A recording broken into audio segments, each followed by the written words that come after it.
Hi friends, today we are going to see about the persistent disk. So persistent disks are durable network storage devices that your instances can access like physical disks in a desktop or a server. So persistent disks are located independently from your virtual machine instances, so you can detach or move persistent disks to keep our data even after you delete your instances. How the persistent disk are a great block storage option for your virtual machine. Persistent disk is high performance solid state and hard disk drive block storage that can be attached to instances running in Compute Engine or Google Kubernetes Engine. Standard persistent disk or HDD is a low cost and best suited for large data processing workloads that primarily use sequential input and output IOs.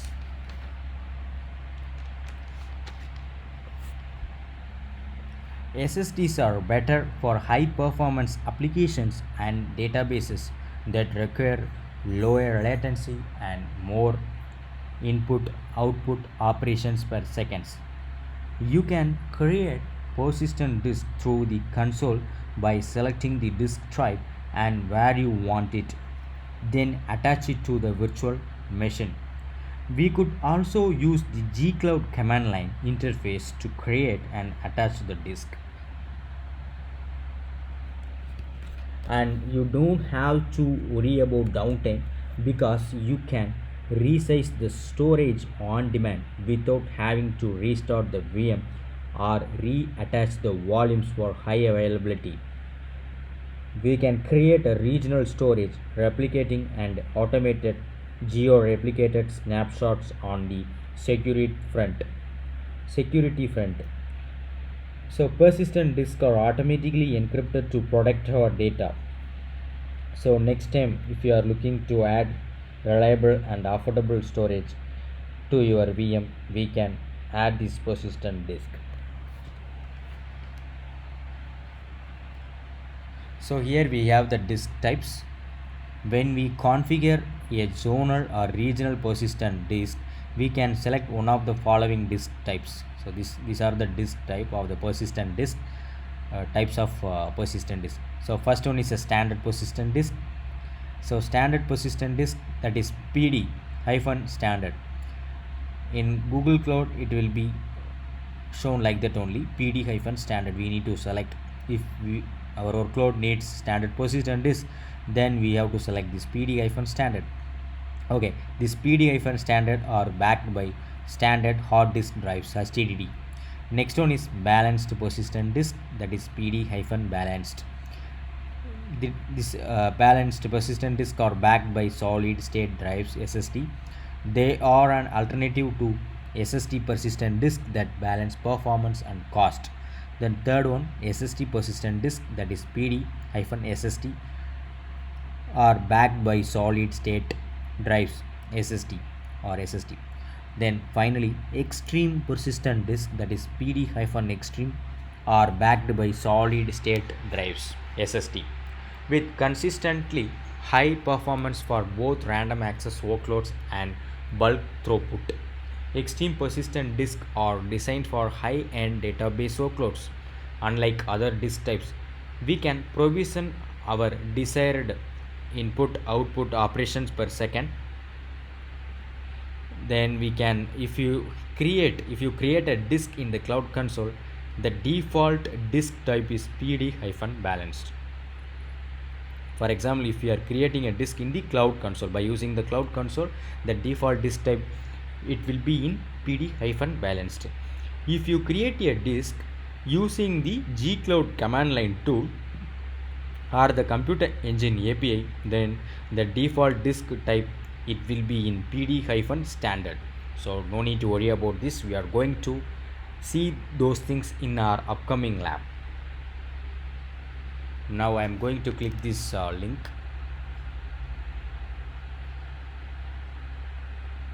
So here we have the storage options. Compute Engine offers several types of storage options for our instances. Each of the following storage options has unique price and performance characteristics. Zonal persistent disk, that is efficient, reliable block storage. Next one is a regional persistent disk. Regional block storage replicated in two zones. Third one is a local SSD, high performance transit local block storage. Then fourth one, cloud storage buckets, affordable object storage. These things we have already learnt. Then file store, high performance file storage for Google Cloud users. Now today we are going to see only first three only. Introduction. By default, each compute instance has a single boot persistent disk PD that contains the OS. When your applications require additional storage space, we can add one or more additional storage options to our instances. For cost comparisons, so we can check this disk pricing. So we can read those things for pricing. Here we have the lot of options, so we can see, you can refer these things. So here we will see this chart, very important chart. So here first is storage type, and we have zonal standard PD, regional standard PD, and this one is a zonal balanced PD, regional balanced PD, and zonal SSD PD and regional SSD PD, zonal extreme PD and local SSDs. This one is a cloud storage bucket.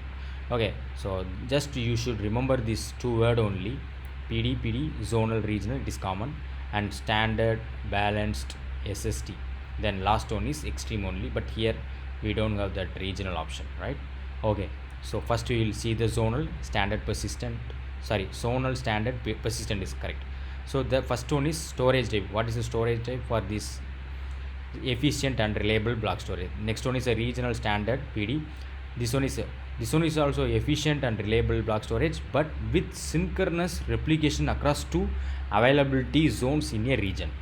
Then this one, zonal balanced PD, cost effective and reliable block storage. Then comparing with this one is a cost effective. That is the difference between these zonal standard and zonal balanced PD. Then regional balanced PD, this one also cost effective and reliable block storage with, but additionally they are saying with synchronous replication across two availability zone and region.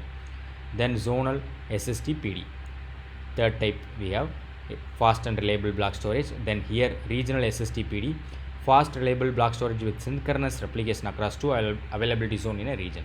Then this one, zonal extreme PD, this is highest performance persistent block storage option. Then local SSDs, this is high performance local block storage. Then finally cloud storage bucket, affordable object storage. So no need to worry about this, already I have explained this cloud storage each and everything in my previous videos. So we have to read these things only. So if you are seeing the minimum capacity per disk for all 10 GB for this zonal, and this one is a 200 GB, and everyone here zonal extreme it has 500 GB, then high local SSD 375 GB. Then maximum capacity per disk 64 terabyte for all, so except this only 375 GB only. Okay, then capacity increment we can increment 1 GB for this one local SSD we can increase 375 GB, and maximum capacity per instance we can increase maximum capacity per instance, that is 257 terabyte for all, right? For this local SSD 9 terabyte only. And next of scope of access, all are zone level. Then but this local SSD, this one is instance level. This is very important, so maybe you should remember this one. And cloud storage bucket, that one is a global.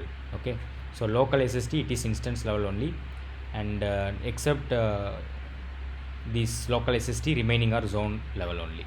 Scope of access is zone level. So then data redundancy, we have zonal for this, and this one is multi-zonal, multi-zonal, then last one is zonal. And here if you are seeing for local SSD, none only. Then encryption at rest, all are yes only. Custom encryption keys, all are yes, but except this local SSD, that one is no only. Okay, so mission type support, all mission types, most mission types here, most mission types, we can see this. So then we can go with next. Yeah, already we have covered these disk types, so you can go through this link. Each and every point we should read these things carefully. So what is local SSDs? Local SSDs are physically attached to the server that hosts our VM instance. Local SSDs have higher throughput and lower latency than standard persistent disk or SSD persistent disk. The data that you store on a local SSD persists only until the instance is stopped or deleted. So that is the important point. No need to worry about these things. When we are seeing the lab, that time you can understand everything clearly. So let me back home. I have selected something, so it's coming like that. Yes, almost we have done the theory part. Now in our next video, what we are going to do means we are going to create a VM and we are going to create a persistent disk by using the cloud console. And I'm going to use the gcloud command line tool, gcloud commands. Also by using the gcloud command, we are going to create the compute engine and we are going to attach the persistent disks also. Today we have covered only persistent disk theory part. In our next video we are going to see the demo part. Thanks a lot friends, have a great day. Thanks for watching my video. If you have not subscribed my channel, you can subscribe my channel so that it will motivate me to improve, so that it will motivate me to upload more videos about the Google Cloud platform. Thanks a lot. Have a great day. Bye.